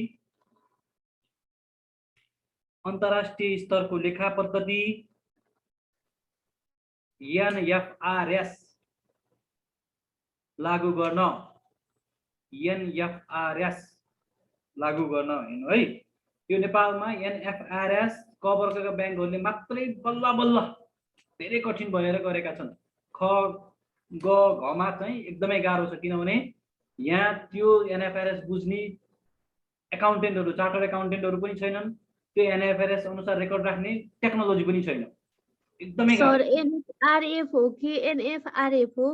NFRS, NF Nepal financial reporting standard हुन्छ, एनएफआरएस है, लागू गर्न चुनौती। नम्बर 4 अथवा नेक्स्ट पोइन्ट,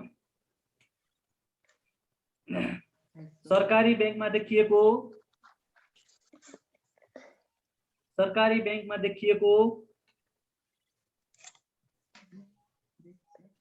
नेक्स्ट पोइन्ट, सरकारी बैंकमा देखिएको जनशक्ति सम्बन्धी विविध समस्या समाधान गर्दै, सरकारी बैंकमा देखिएको जनशक्ति सम्बन्धी विविध समस्या समाधान गर्दै पूर्ण रूपमा आवश्यक जनशक्ति आपूर्ति गर्न, यो पनि चुनौती छ। हेर्नु त, राष्ट्रिय वाणिज्य बैंकको 2 वर्ष अगाडि इक्जाम भएको, अहिले रिजल्ट क्यान्सल भएर फेरि रिभ्याकेन्सी भएको छ। कृषिको त्यस्तै भएको छ, भ्याकेन्सी आएको छ, फर्म भएको छ, लोकसेवा आयोगले सेड्युल निकालेको छैन, विविध समस्या छ है। अब लोकसेवा आयोग बाहेक जनशक्ति आपूर्ति गर्न पाउँदैन, यो बैंकको त कति हम्मे भएको छ शाखा सञ्चालन गर्न है। जनशक्ति आपूर्ति गर्न चुनौती। एकपल्ट फेरि दोहोऱ्याइदिनु सर यो। ल फेरि भन्ने है, सरकारी बैंकमा देखिएको जनशक्ति सम्बन्धी विविध समस्या समाधान गर्दै पूर्ण रूपमा आवश्यक जनशक्ति आपूर्ति गर्न, पूर्ण रूपमा आवश्यक जनशक्ति आपूर्ति गर्न समस्या चुनौती रहेको। नेक्स्ट पोइन्ट, नियामकीय परिवर्तन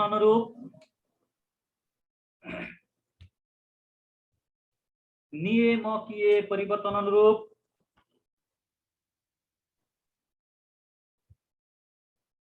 ब्राकेटमा सीसीडी टू सीडी रेसियो लेख्नु होला।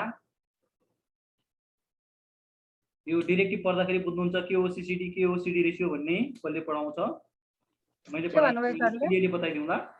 के भन्नुभयो सरले? नियामकीय परिवर्तन अनुरूप ब्राकेटमा सीसीडी टू सीडी रेसियो, नियामकीय परिवर्तन अनुरूप पूर्ण रूपमा कम्प्लायन्स कायम गर्दै, नियामकीय परिवर्तन अनुरूप पूर्ण रूपमा कम्प्लायन्स कायम गर्दै सेवा प्रवाह कम्बाइन कायम गर्दै हो भन्नुभएको सर। कम्प्लायन्स COMPLINC कम्प्लायन्स है, पूर्ण रूपमा कम्प्लायन्स कायम गर्दै, कम्बाइन भन्नुभयो सर? कम्बाइन हैन कम्प्लायन्स है, COMPLINC है, कम्प्लायन्स कायम गर्दै, कम्प्लायन्स सेवा प्रवाह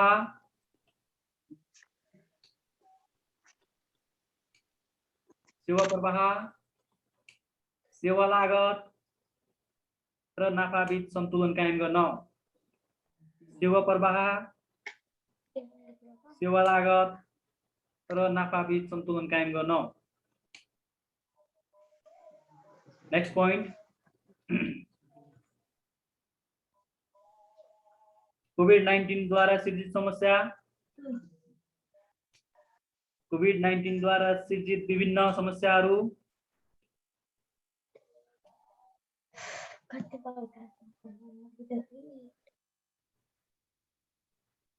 समस्याहरू नभनिकन है, कोभिड-19 द्वारा सृजित विभिन्न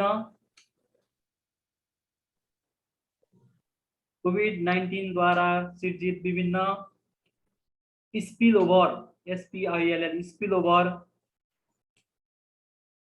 जोखिमहरूको न्यूनीकरण गर्न, स्पिल ओभर जोखिमहरूको न्यूनीकरण गर्न, स्पिल ओभर जोखिमहरूको न्यूनीकरण गर्न। ल तत्कालिक कतिवटा समस्या भए? कोभिड सर यो पोइन्टलाई नै रिपिट गरिदिनु न। ओके, कोभिड-19 द्वारा कोभिड-19 द्वारा सृजित विभिन्न स्पिल ओभर जोखिमहरू न्यूनीकरण गर्न चुनौती रहेको। स्पिल ओभर जोखिम न्यूनीकरण गर्न चुनौती रहेको। कतिवटा पोइन्ट भयो? 6 वटा सर। ओके, सफिसिएन्ट पोइन्ट छ। ल अब अर्को हेडिङ लेख्नुहोस्। टक्क अलिकति स्पेस छोडेर।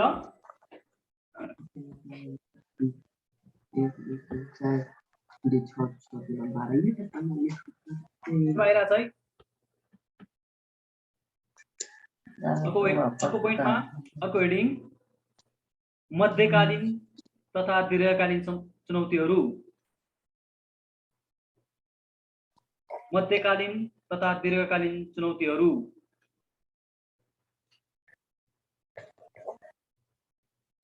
है फर्स्ट पोइन्ट लेख्नु होला। बेसल थर्ड लगायत के सर? बेसल थर्ड लगायत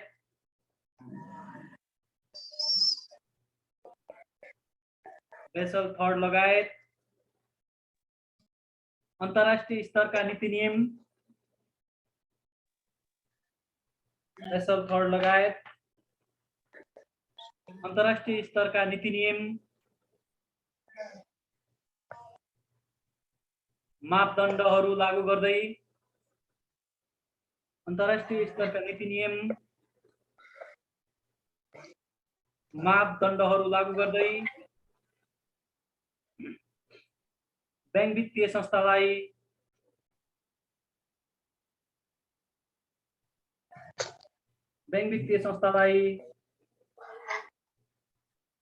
अन्तर्राष्ट्रिय स्तरको कायम गर्न।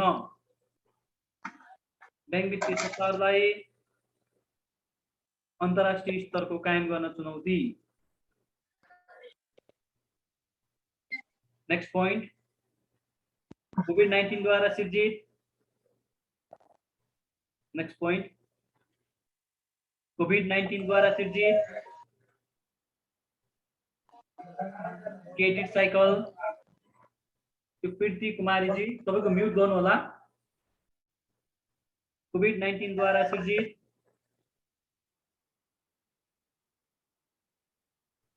Credit cycle.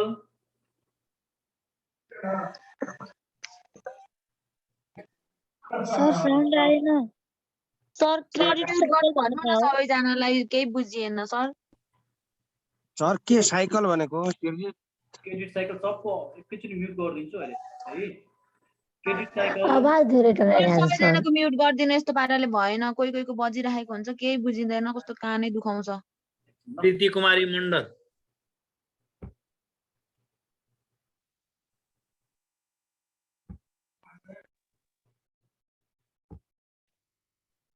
Okay, credit cycle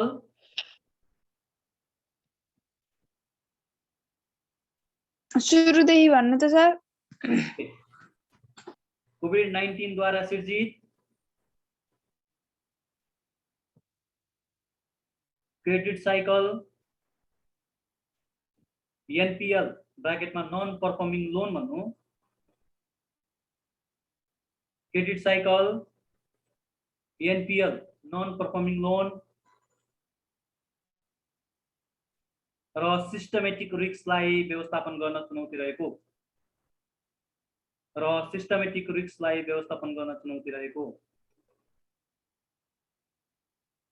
systematic रिस्कलाई व्यवस्थापन गर्न चुनौती रहेको।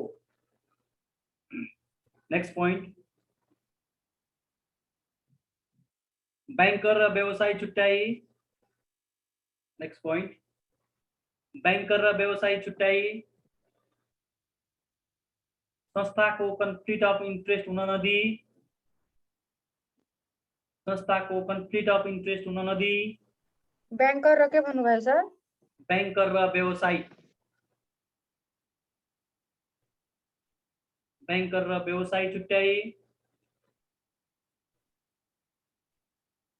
संस्थाको कन्फ्लिक्ट अफ इन्ट्रेस्ट हुन नदी संस्थागत सुशासन कायम गर्न। सर संस्थाको के भन्नुभयो? संस्थाको संस्थागत सुशासन कायम गर्न। छुट्याई संस्थाको सुशासन गर्नु भन्नुभएको सर। होइन होइन, एकचोटि म फेरि पढिदिन्छु ल। ब्याङ्कर र व्यवसायी छुट्याई संस्थाको कन्फ्लिक्ट अफ इन्ट्रेस्ट हुन नदिई संस्थागत सुशासन कायम गर्न।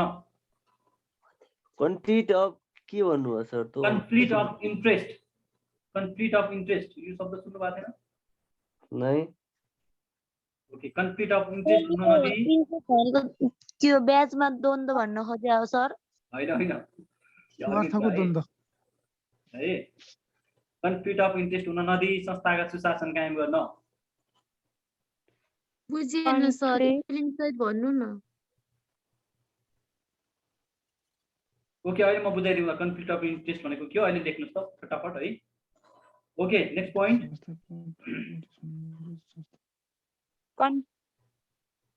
नेक्स्ट पोइन्ट, संस्थाको कन्फ्लिक्ट पछि के हो त? ओके, यो पोइन्ट म फेरि तपाईहरु किन कन्फ्युज भएको म फेरि रिपिट गरिदिन्छु। ब्याङ्कर र व्यवसायी छुट्याई कन्फ्लिक्ट अफ इन्ट्रेस्टको स्पेलिङ नै मिस्टेक भइरहेको मिलिरहेन कि त्यसैले भन्नु। म भनिदिन्छु है, म फेरि ब्याङ्कर र व्यवसायी छुट्याई संस्थाको कन्फ्लिक्ट, कन्फ्लिक्ट लेख्न CONFLICT, conflict of interest INTEREST, interest हुन नदिई संस्थागत सुशासन कायम गर्न। कन्फ्लिक्ट अफ इन्ट्रेस्ट यो लास्टमा अन्डरलाइन राख्नु, क्वेसन सोध्नु, म बुझाइदिन्छु है। Next point, insider lending. Next point, insider lending, बहु banking, insider lending, insider lending, बहु बैंकिङ, मल्टी पार्टी लेन्डिङ, बहु बैंकिङ, मल्टी पार्टी लेन्डिङ, कर्जाको हरितीकरण, कर्जाको हरितीकरण इंग्लिशमा window dressing of loan, sorry evergreening of loan, कर्जाको हरितीकरण।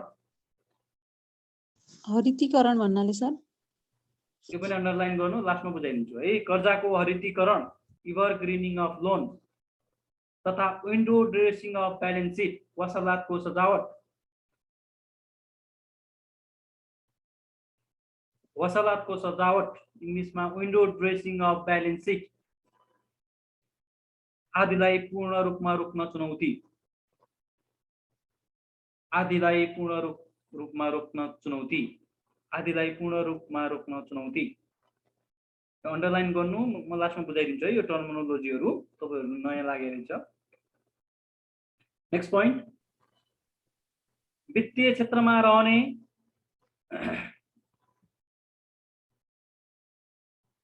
वित्तीय क्षेत्रमा रहने चक्रीय तरलता समस्या, चक्रीय तरलता समस्या, स्रोत परिचालनको समस्या। सर नेक्स्ट पोइन्ट हो कि त्यसैमा हो? नेक्स्ट पोइन्ट, वित्तीय क्षेत्रमा रहने चक्रीय तरलताको समस्या, स्रोत परिचालनको समस्या, ब्याज दरको समस्यालाई, ब्याज दरको समस्यालाई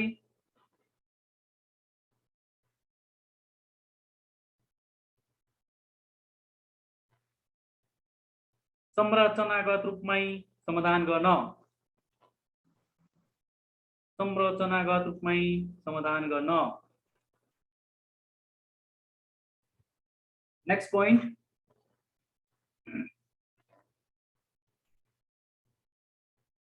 need base, need NEED, need base,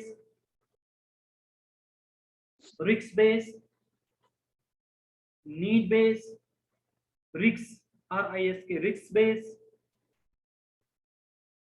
real time REAL, real time, need base, risk base, real time supervision, real time supervision, forward looking approach. Forward looking approach. Spelling भन्नु नि त sir Forward looking, FORWARD, forward looking approach. LOOKING, looking approach. Forward looking approach. Accurate को spelling भन्नु sir Approach, APPROACH, approach. Forward looking approach. का आधारमा संस्थाको जोखिम व्यवस्थापन गर्न चुनौती रहेको। संस्थाको जोखिम व्यवस्थापन गर्न चुनौती रहेको।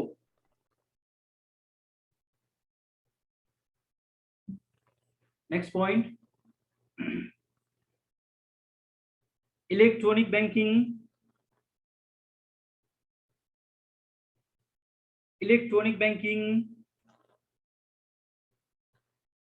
डिजिटल बैंकिंग,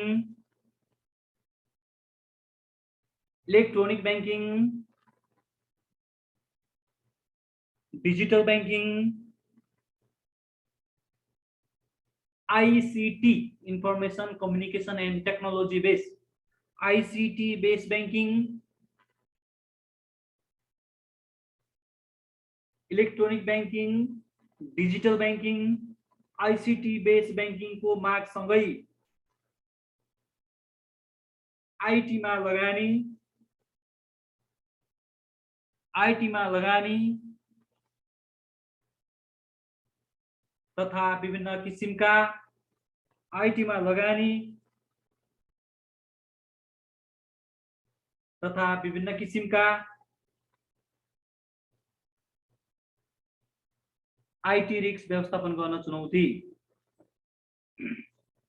विभिन्न किसिमका IT रिस्क व्यवस्थापन गर्न चुनौती। नेक्स्ट पॉइंट, बैंकिंग क्षेत्र को वृद्धि र नेक्स्ट पॉइंट, बैंकिंग क्षेत्र को वृद्धि र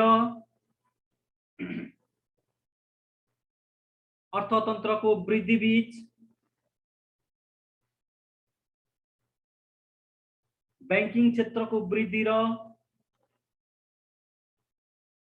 अर्थतंत्र को वृद्धि बीच कोरिलेशन मिलाई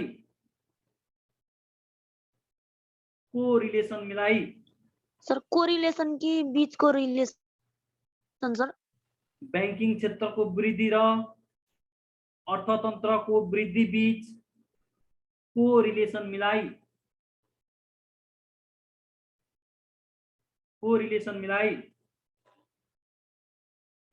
दिगो बैंकिंग विकास गर्न चुनौती। दिगो बैंकिंग विकास गर्न चुनौती।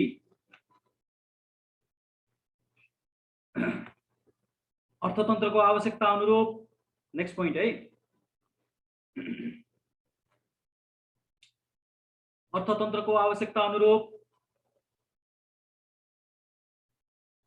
उपभोगमुखी कर, अर्थतंत्र को आवश्यकता अनुरूप उपभोगमुखी कर्जा प्रवाह न्यूनीकरण गर्दै, अर्थतंत्र को आवश्यकता अनुरूप उपभोगमुखी कर्जा प्रवाह न्यूनीकरण गर्दै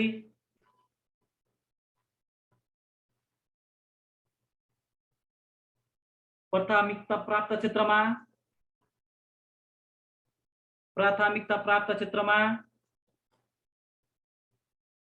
विपन्न वर्ग कर्जामा प्राथमिकता प्राप्त क्षेत्रमा विपन्न वर्ग कर्जामा अधिक स्रोत प्रवाह गर्न चुनौती। नेक्स्ट पॉइंट, निजी क्षेत्रका बैंक वित्तीय संस्थामा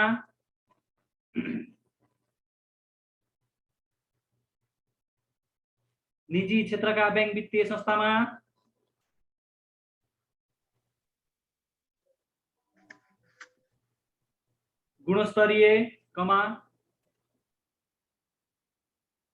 निजी क्षेत्रका बैंक वित्तीय संस्थामा गुणस्तरीय कमा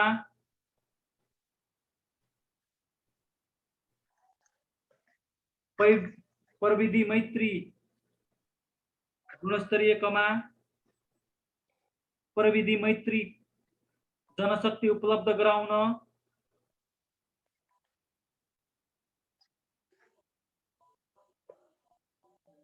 उपलब्ध गराउन कमा टर्नओभर न्यूनीकरण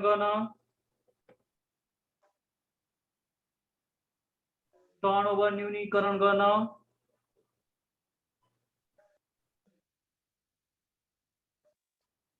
जनशक्ति व्यवस्थापनमा युनिफर्मिटी ल्याउन एकरूपता ल्याउन है युनिफर्मिटी भनेको एकरूपता जनशक्ति व्यवस्थापनमा युनिफर्मिटी ल्याउन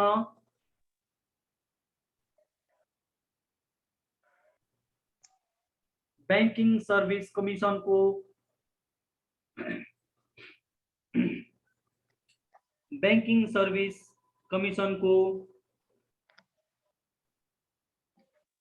व्यवस्था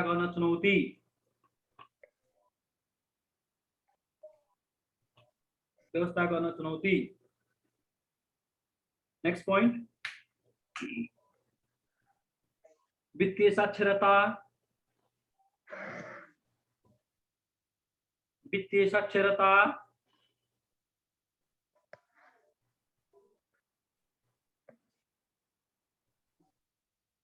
वित्तीय साक्षरता प्रवर्धन गर्दै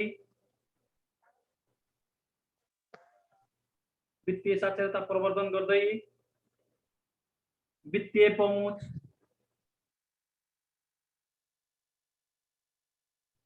वित्तीय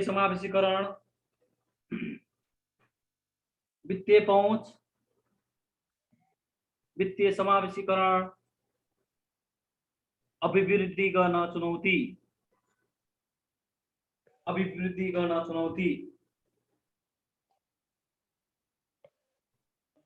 आदि चुनौतीहरू रहेका छन् है कन्क्लुडिङ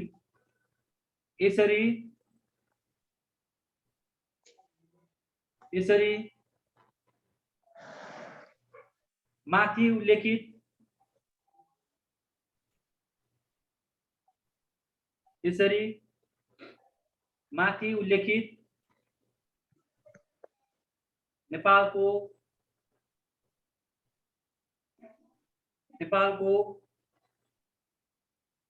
हालको बैंकिङ क्षेत्रमा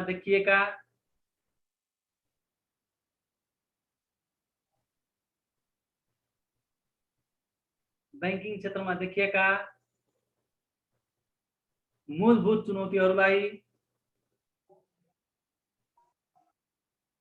चुनौतीहरूलाई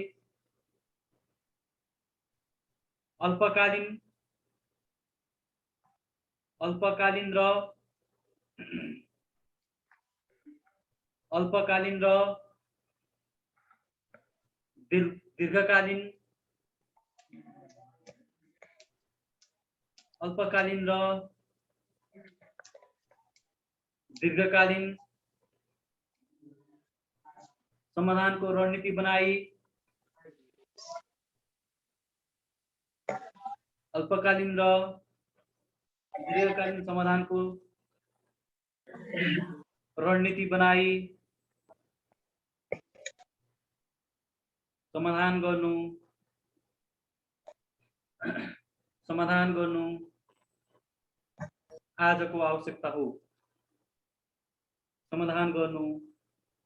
आजको आवश्यकता हो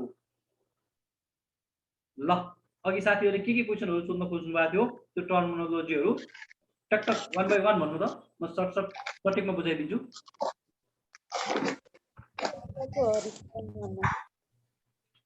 छ भने छैन भने भयो है सर हरितीकरण कन्फ्लिक्ट अफ इन्ट्रेस्ट भन्दै थिएन sir okay conflict of interest भनेको के हो भने तपाईको एकै व्यक्तिका विभिन्न स्वार्थहरु हुने तिनीहरुको एउटै व्यक्तिको विभिन्न स्वार्थहरु हुँदा त्यो स्वार्थ बाँचिनेलाई कन्फ्लिक्ट अफ इन्ट्रेस्ट भनेको जस्तै नेपालका ठुलठुला उद्योगी घरानाहरुले बैंक खोलेका छन् तपाईँलाई ठ्याक्कै भनिदिँदाखेरि तपाईँको चौधरी ग्रुपको नोबेल ब्याङ्कमा ठुलो सेयर लगानी छ। अब त्यही चौधरी ग्रुप यता तपाईँको ठुलो उद्योग पनि चलाएको छ, नोबेल ब्याङ्क पनि चलाएको छ। अब नोबेल ब्याङ्कको पैसाहरू लगेर उसले आफ्नो उद्योगमा लगाउन खोज्छ। नोबेल ब्याङ्कमा उसको विभिन्न उद्देश्यहरू हुन्छन्, त्यसलाई कन्फ्लिक्ट अफ इन्ट्रेस्ट भन्छ। सिधा कुरा है। ओके, अर्को कर्जाको हरितीकरण। ओके, कर्जाको हरितीकरण भनेको कर्जाहरू सधैँ इभरग्रिनिङ गर्ने, ती कर्जाहरू सधैँ पर्फर्मिङ देखाउने कामलाई कर्जाको हरितीकरण भन्छ। भनेको कर्जाहरूमा विभिन्न कैफियत उत्पन्न भए पनि कृत्रिम रूपमा लोन रिपेमेन्ट गरेको, लोनको सामा ब्याजहरू पेमेन्ट गरेको, लोनमा अन्य किसिमका खराबीहरू नआएको भनेर देखावटी रूपमा कृत्रिम रूपमा छल्नुलाई नै कर्जाको हरितीकरण इभरग्रिनिङ अफ लोन भन्छ। यो सधैँ पर्फर्मिङ लोनको रूपमा देखाइरहने काम हो। यो पनि एउटा फ्रड हो, ब्याङ्किङ फ्रड हो है। ल अर्को रियल टाइम सुपरभिजन र sir forwarding looking approach. Okay, real time supervision भनेको चाहिँ तपाईँको टेक्नोलोजी बेसबाट ठ्याक्कै ब्याङ्क तथा वित्तीय संस्थाहरूले के मिस्टेक गरेका छन् त्यसलाई चाहिँ डाइरेक्ट गल्ती भएकै बेलामा अथवा डाइरेक्टली मोनिटरिङ गर्न पाउने भनेको रियल टाइम सुपरभिजन। अब फरवर्ड लुकिङ काम गर्दा गर्दै नि सर, अब त्यो ठ्याक्कै उनीहरूले ठ्याक्कै रिस्क हुने बेलामा त्यो एउटा सिस्टम तरिकाले गरेका हुन्छन्, रियल टाइम भन्छ त्यसलाई है। त्यो काम गर्दा गर्दै अथवा त्यो हेर्दाखेरि नै पत्ता लगाउने हुन्छ कि तपाईँको जस्तै ब्याङ्कमा एउटा फ्रड भयो भने न्युज आउने, त्यसपछि अफलाइन सुपरभिजन जाने भन्दा पनि तपाईँको त्यहाँ काम गर्यो भनेपछि डाइरेक्ट सुपरभिजन गर्न पाउनेलाई रियल टाइम हुन्छ, तत्काल है। सर इनसाइडर लेन्डिङ भनेको के हो? अर्को भन्दैछु यहाँ, फरवर्ड लुकिङ एप्रोच भनेको चाहिँ तपाईँको प्री कन्ट्रोल भन्छ नि, पहिल्यै यस्ता यस्ता कुराहरू हुन सक्छन् है भनेर पूर्व सजग भएर उनीहरूले चाहिँ पहिल्यै सुरक्षाका उपायहरू अपनाउनलाई नै फरवर्ड लुकिङ एप्रोच भनिन्छ। त्यसपछि हाम्रो के सोध्नु भएको थियो? Insider lending sir. Insider lending भनेको चाहिँ तपाईँको भित्री सूचनाहरू अथवा सीमित व्यक्तिहरूले सूचनाहरू लिएर त्यसको फाइदाहरू लिने। अब ब्याङ्किङ क्षेत्रमा भन्यो भने चाहिँ सीमित व्यक्तिहरूले चाहिँ तपाईँको गैर ब्याङ्किङ प्र्याक्टिसबाट लोनहरू लिनेलाई चाहिँ इनसाइडर लेन्डिङ भन्छ है। ल अरु ब्याङ्क भित्रै मात्र हो कि सर, आफ्नो ब्याङ्क भित्र कि यो ब्याङ्क? हजुर हजुर भन्नु त। Window dressing of balance sheet. Balance सिटलाई चाहिँ वसालतको सजावट भन्छ। वसालतमा तपाईँको अब मुख्य एउटा मात्रै तपाईँलाई इक्जाम्पल दिएको, वसालतमा थुप्रो एनपिएल छ तर एनपिएल हाम्रो कम छ भनेर वसालतमा एनपिएलहरू बनाउने, त्यसका त्यस्तै तपाईँको फेक डाटाहरू, हाम्रो नेट प्रफिट चाहिँ त्यहाँ नेट प्रफिट चाहिँ नेगेटिभ हुने अथवा ग्रस प्रफिटहरू नेगेटिभ हुने, तर वसालतमा चाहिँ ग्रस प्रफिटहरू पोजिटिभ देखाउने खालका क्रियाकलापलाई चाहिँ वसालतको सजावट भन्छ, वसालत विन्डो ड्रेसिङ भन्छ। वसालत चाहिँ हाम्रो एकदम मजबुत छ, बलियो छ भनेर देखाउने काम चाहिँ वसालतको सजावट हो, तर एक्चुअली त्यो त्यस्तो कारबाहीबाट बस्न हो सर यसो गरिने। हजुर, राष्ट्र ब्याङ्कले गर्ने कारबाहीबाट बस्न हो कि किन गरिन्छ त यस्तो? अब यसको विभिन्न स्वार्थहरू हुन्छन्। अहिले अब त्यो टर्म बुझ्नु न, अब किन यस्तो गर्छन् भन्ने कुरा त फेरि पछि डिस्कस गर्नुपर्ने है। अनि सर नेपालको अर्थतन्त्र ब्याङ्क वित्तीय संस्थाको संख्यामा के भन्ने थियो मैले अघि पनि भनेको थिएँ। अब हेर्नुहोस् है, यो बडो तपाईँले एकदम भेग क्वेसन गर्नुभयो। नेपाल राष्ट्र ब्याङ्कले नै स्टडी गराएको छैन भने मैले कसरी भन्न सक्छु है।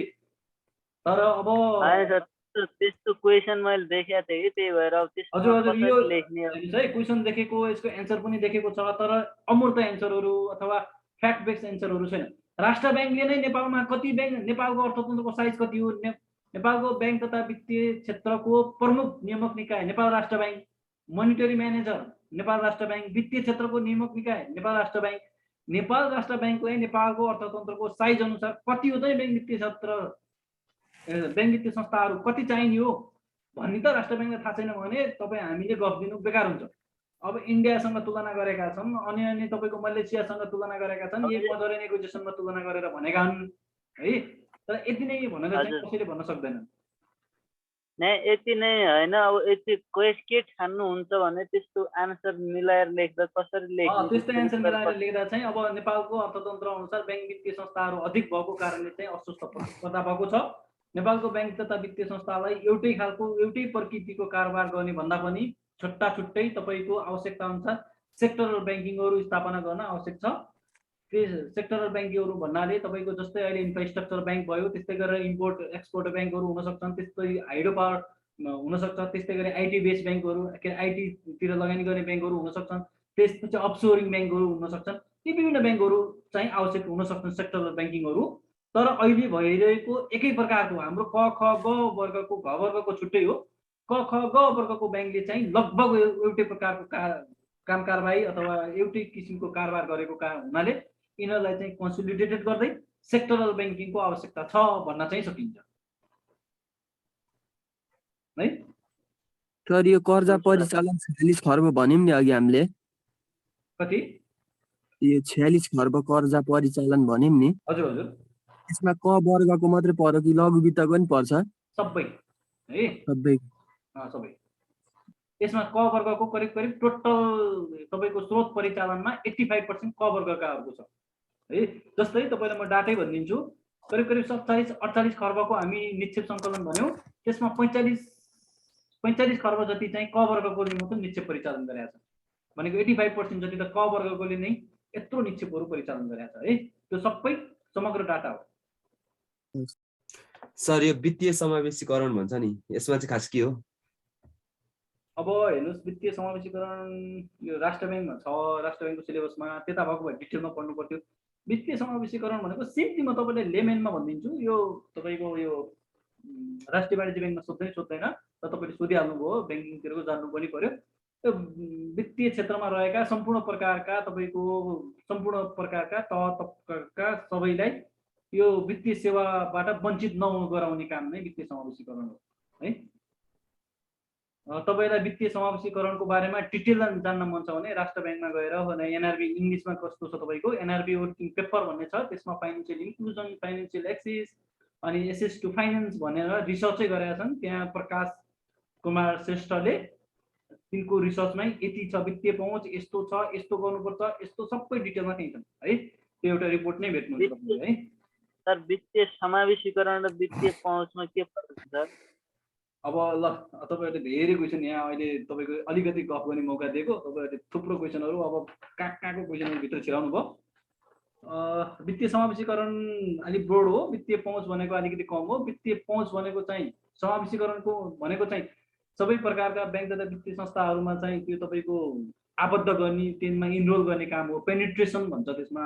वित्तीय पहुँच भनेको चाहिँ डाइरेक्ट तपाईँको एउटा लिन सक्ने अवस्था छ कि छैन, तपाईँ लिन नचाहन पनि सक्नुहुन्छ, तर तपाईँले लिन चाह्यो भने लिन पाउने भनेको पहुँच हुनसक्छ है। यो एकदमै कुराहरू छ। ठिक छ है। ल तपाईँहरूलाई डिरेक्टिभहरू अनि यो ब्याङ्किङतिरको मैले बिस्तारै केही कुराहरू अपडेट गराउँदैछु। डिरेक्टिभहरू पनि तपाईँहरूलाई अब डिरेक्टिभ एकदमै चाहिन्छ, बेसलहरू चाहिन्छ। बेसलहरूको भिडियो क्लिपहरू मेरो युट्युब च्यानलमा गएर हेर्न सक्नुहुन्छ, त्यसमा सब्सक्राइब गर्नु होला। यो मोडर्न ब्याङ्किङ भन्ने छ, मोडर्न ब्याङ्किङ भन्ने छ, त्यसमा चाहिँ अस्तिको भ्यारीको फिडब्याकको क्लासहरू पनि छ है, त्यसमा लेखन शैलीको र डिरेक्टिभहरू र बेसल फर्स्ट सेकेन्ड थर्ड तिनटैको म भिडियो बनाएर हाल्दैछु है। बेसल बुझ्न धेरै गाह्रो छ मलाई थाहा छ, डिरेक्टिभ पनि धेरैले पढ्नुहुन्न, अल्छी गर्नुहुन्छ, डिरेक्टिभ पढ्न गाह्रो छ। हेलो युट्युबमा सर हजुरको नाममै छ सर, मोडल ब्याङ्किङ सर युट्युबको नाम? हजुर हजुर, मोडर्न ब्याङ्किङ युट्युब च्यानल।